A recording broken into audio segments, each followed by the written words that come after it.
Same format as this morning. Who has questions for our presenters? And I'll walk around and pass the mic. Someone wants to talk to us. And while I'm walking to the back, one obvious question is there's often not Wi-Fi in the woods. Do we need Wi-Fi to use agents of discovery? You don't think there's connection in the forest? What's that about? So we encourage folks to download the game before they come. So the Forest Service, by the time this is all said and done, we'll have almost 70 sites in different places around the country.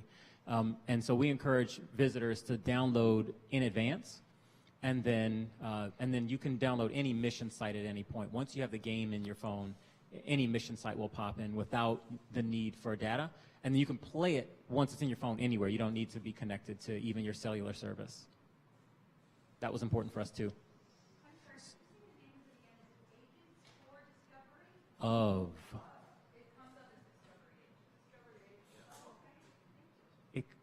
You'll find it in both ways.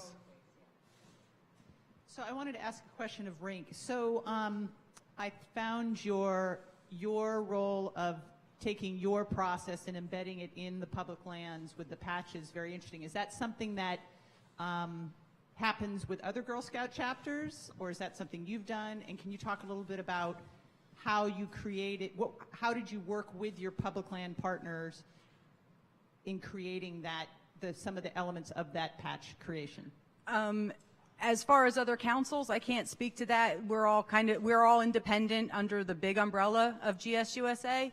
What we did was we talked to the program coordinators of the BLM, Monument, and then White Sands, and with just a memo of understanding of these are the requirements. So it's obviously the leaders' role first if they're going to go out to do things like leave no trace, safety while you're outside, that sort of thing. But we actually had a coalition of people come up with the questions. So it wasn't just BLM people or just Girl Scout people coming up with those requirements. And we asked a lot of different people to give us input of what do you want your girls to know when you go out there. Some of the things have nothing to do with while you're outside. One of the requirements could be look up the place names of the area and do research as to why is that mountain called that mountain? What's the history behind it? Why is that trail called that? So it's not all just outside, but there's some history so they can have that connection either before or when they come back to it. It was just on a local level with an MOU that worked out really well. So I think it's obvious with all of you. Sorry, I'm right here. With all of you sitting up there, that there's a very tight connection between all of your organizations and the ability to work together. And I kind of feel like you should just get off the stage and have a meeting right now. But I wonder, for North Bay, how do you do outreach? Who do you do your outreach to? For Girl Scouts, how do you engage with folks that are outside of the families of the Girl Scouts? And for discovery agents, aside from the Forest Service, how have you engaged other areas to get missions built? So we operate at the school district level. So my outreach is to the superintendent of schools, to convince the superintendent that out of school time is not out of instruction time, and that we can use the outdoors to reach curricular standards that they can't reach effectively in the classroom. And so we typically operate, like we were just in Alabama, we serve the entire Talladega City school system in a river snorkeling program in Alabama with that curriculum that was written to next-gen science standards. So, standards are front of mind. Again, our primary goal is to get kids outside because of that transformative nature of being outdoors, but we need to be relevant academically to the school systems that we serve. As far as Girl Scouts, we do, especially in southern New Mexico, we do have a lot of Girl Scout troops that meet at the local schools. So it can be an after-school type program. We get grant funds to start those troops to be able to train the leaders to go. So a lot of the outreach happens through the school districts, through churches, through word of mouth, that sort of thing. And then being just on our council level, having the largest council, like I said, we're huge as far as distance. So everyone kind of takes their community and focuses on what's best to get the word out about Girl Scouts. And with Discovery Agents, we, in addition to working with the Forest Service, we work with the National Park Service. In fact, on Friday, we're going to be opening a new game right here on the mall. And one of the things that we do with our outreach is try and connect the sites together. It doesn't really matter to us whether it, and to the public too, they don't usually know the difference between a state park, a national forest, you know. And so one of the things that we try and do is bring people together, and we're doing that in DC. We've got a really good model in Los Angeles where we've got at least 5 or 6 different agencies that are working together to come up with like a Los Angeles challenge. And so families go out to different sites and they're awarded pins. And so, you know, we're really wanting to bring parks and agencies together rather than compete against each other.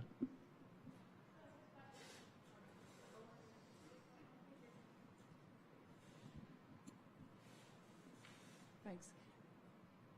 This is for Keith. I am an outdoors person, and this question will absolutely make you think that's not true. I'm local, and I spent many, many years with my young children who are now grown up trying to keep them out of Rock Creek.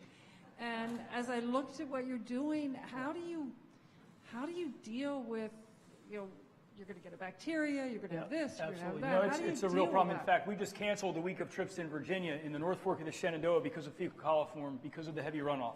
And Rock Creek, I want to snorkel Rock Creek in the worst way, but I won't put my face in that water. So it's not every creek that we go in. So we've got specific criteria for safety. Safety's got to be first. And part of that is water quality. So we look for listed waters that are listed because of fecal coliform. Now, granted, a lot of the fecal coliform in our streams is not human coliforms. It's due to livestock. And me personally, I will put my face in that water with no problem. I won't put another person's kid in that water, because we don't differentiate between human and fecal and non-human coliforms. But, you know, water depth, water velocity, and water quality on bacterial count is all part of the site selection process. Yeah, very good question. Yeah, but Rock Creek, I mean, Rock Creek has an amazing herring run. Still, it's beautiful, and people don't know it exists, you know? Hi, this is Bob Radcliffe with the Park Service. I was wondering, it seems like Discovery Agents and the Junior Ranger program may have a really great opportunity. Has there been any sort of marriage between the two, the BLM, the Park Service, yes, the Junior absolutely. Ranger And in fact, the site that we're launching at the Tidal Basin on Friday is going to do just that. And Glenn Klaus, I don't know if you know him, Director of Interpretation on the mall, has created a really cool badge that the kids are going to collect, and it will be integrated with the Junior Ranger program. Now, I'm not familiar on all the details of how he's doing that, but definitely this is an opportunity to digitize those programs, because when you complete the mission, you get a digital badge, and then you can match that with a real world badge. That's what we're doing in Southern California. We have 18 sites now in the greater Los Angeles area. And for each mission, the kids get an individual, we call them badges. In SoCal, that's more the trending word than patches. And then, so you get your digital badge and your real world badge. And if you go to 3 or more sites, you get an explorer badge. So it's kind of, we're trying to motivate the kids to visit different sites. But to go back to yours, yes, it's easily integratable with Junior Ranger, and that's an excellent idea. Hey, Well, you can. You give badges, we give badges. I'm sure we can work it out.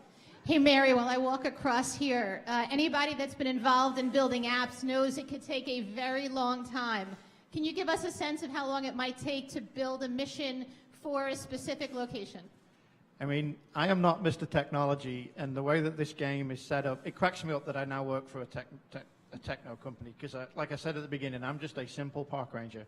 I can crank one of these out in about 2 hours. I mean, and that's a fully following interpretive principles, that has calls to action, that is completely relevant, that's enjoyable, that's thematic. I mean, the game is set up so that you need no experience in techno at all. Okay, I just created one for you to try if some of you want to actually come outside today or tomorrow and play with me. And that took us, well, I used challenges in the library, and it took about 8 minutes. So if you use challenges from our library, you just drop them like pins on your map where you want. So depending, you know, if you're, so as little as 8 minutes. Chris, I have a question. You said that there were 4 elements to some of the interp that you create, and I think I got 3 of the 4. Could you say them again? Yeah, it's from Sam Ham, who's one of the leaders in interpretation. So it's EWAT, enjoyable, relevant, organized, and thematic.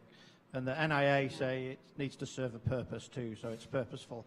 Of which we do that too. The game provides analytics, which I know is really important, because you need to know how many downloads have happened. You need to know how long the kids have been playing. You need to know how many miles they've been walking. You need to know whether they're answering the questions correctly the first time, second time, third time.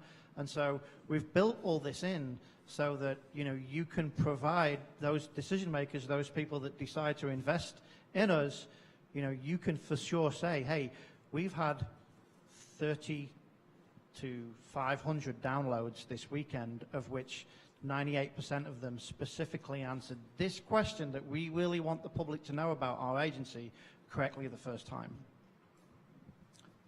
Can you talk to us a little bit about partnerships with the private sector, say ski areas or campgrounds? Is there some opportunity to work with both a federal agency and also a private business?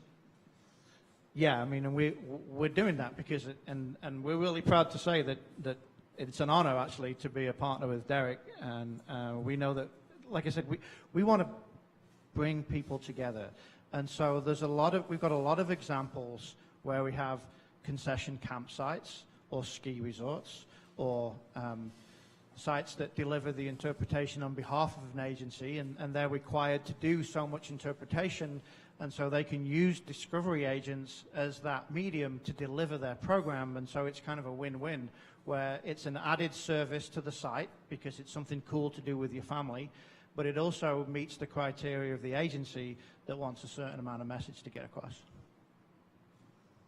Keith, I'm curious. I'm not sure if you consider creek snorkeling a new sport, educational sport, but I'm curious if you've had any challenges working with land management agencies with permits or anything along those lines. I know sometimes new activities can be tricky in implementing that, and I'm wondering how you've worked through that. Yeah. No, not really. So, you know, depends on the park and on the area. The Forest Service has been amazing. Just any national forest is got beautiful clear water because we've got a forested landscape. Beautiful clear water because we've got a forested landscape. Some of the national parks have specific restrictions on swimming, and so we just stay away from those areas that are restricted. We don't want to cause a problem. Some state parks have a blanket about, hey, no swimming and snorkeling is considered that activity, but a quick discussion with the park manager, superintendent showing our safety protocols usually alleviates that. So it's not been a big issue at all. So for anybody sitting here wondering what it would take to have a field trip with you or a set of patches with Girl Scouts or build a mission, could you each tell us a little bit about the costs associated with a partnership? Yeah, so, you know, we can run a snorkeling trip for $20 a kid, but we run them for free all the time. We never want money to get in the way of getting kids outside. And so I'm working with a number of groups across the country who, if they can pay basic travel, we'll be out there for a week of running trips for nothing. The Forest Service has provided grant money to get seed programs going in a number of national forests across the country that would then be taken up by a local partner, which is what we're really looking for, because that's sustainability right there. You don't need somebody from Maryland traveling out to Oregon to get this going. You've got a local partner, a friends group of the park or the forest, who have the interest in, or a watershed group, who have the interest of taking this on. We can train them up and coach them in year one, and then they can take it from there and run it. I would say as far as the Girl Scouts go, anyone could go out and follow the patch requirements. You just wouldn't be able to purchase the patch. And even though it's a council patch, any Girl Scout from across the country or around the world can come to our council and earn that patch by doing that. Having said that, we also have girls that don't have troops called Juliet's, that they do everything virtually. So if it's just their family coming, then it's just the cost of getting there. And, you know, anyone's in southern New Mexico and wants to see one of the latest monuments, do the patch. I mean, learn something about the area. We can't sell you the patch because you're not a Girl Scout, but, you know, it's the cost of time and investment more than an actual physical cost. And the patch cost is nominal. And a lot of times, if it's a troop activity, the girls decide whether they're going to pay for the patches for the troop, or if they went on their family pays for it. So that's all individual, but it's a matter of just getting there and spending time outside. The app is free for families, and so the cost incurred is by each agency. We have a very open, clear pricing structure. It starts at $1,600 a year, which equates to about $130 a month, I believe, which is, you know, we encourage people to go out into the market and see what else is out there. The reason that we've got our price down so much is because we've had a lot of support by the Forest Service, by Texas State Parks, by the City of Los Angeles, by Parks Canada and the Canadian government that has invested heavily in this program because we're in it for a cause.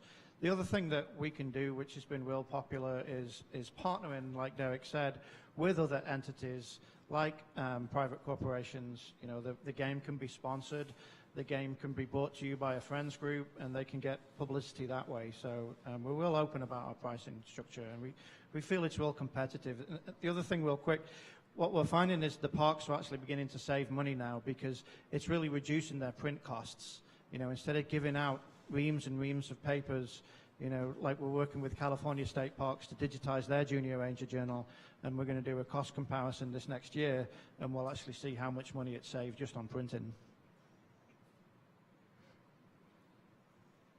Round of applause.